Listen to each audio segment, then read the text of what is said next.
సరే ఎట్లా ఏం చెప్తారు ప్రభుత్వానికి? మీ డిమాండ్స్ ఏంటి? మా డిమాండ్ ఒకటి సార్. మా డిమాండ్ మాకు ముందు యూనియన్ కావాలా. యూనియన్ అయినాక తర్వాత పిఆర్సీ ఉంది. విలీనం చేస్తున్నారు. ఈయన కూడా అంతే, ఈ గవర్నమెంట్ కూడా అంతే మాకు నమ్మకం ద్రోహం చేసుకొని మా కడుపు మీద కొడుతుంది.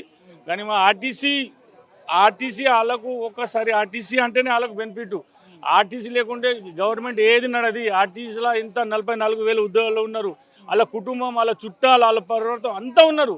ఇంతమంది ఓట్లు వేస్తేనే ఆయన ముందట వస్తాడు.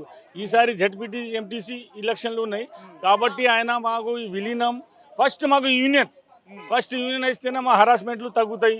ఓలా చచ్చిపోతే డిఎం కానీ, సిఐ కానీ, ఎస్ఐ మరి ఎంఎఫ్ కానీ లీవ్లు ఇస్తలేరు. బాగా అంటే బాగా డెడ్ బాడీ ఉన్నా కూడా మాకు లీవ్లు ఇస్తలేరు. అబ్సెంట్ లేసి రిమూవ్ చేస్తున్నారు, సస్పెండ్ చేస్తున్నారు. కొంచెం చిన్న విషయంలో కూడా సస్పెండ్ చేసేస్తున్నారు.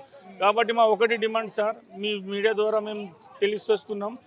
మాకు ఏం లేదు, ముందు యూనియన్ తర్వాత మరి ఏమైనా ఉంటే అది ఇస్తే ఓకే మరి సార్. అంటే ముఖ్యమంత్రి రేవంత్ రెడ్డి అధికారంలోకి వచ్చిన తర్వాత కూడా కాంగ్రెస్ను గెలిపించండి, మేము మీకు విలీనం చేస్తాం ప్రభుత్వంలో అని చెప్పి హామీ ఇచ్చారు కదా. హామీ ఇచ్చారు కానీ హామీ అయి 3 సంవత్సరం గడిచిపోతుంది సార్.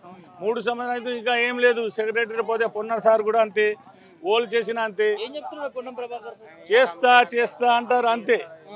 ఏం చేసేది ఏం లేదు.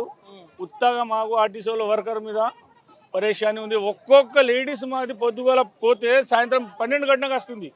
12 గంటలు డ్యూటీ అయినాయి. 8 గంటల డ్యూటీ కాంగ్రెస్ ప్రభుత్వం వచ్చి నుంచి 12 గంటల డ్యూటీ అయినాయి. లేడీస్లు ఏంతన బాధలో ఉన్నా కూడా వాళ్ళు పాపం కష్టపడి డ్యూటీ చేస్తున్నారు.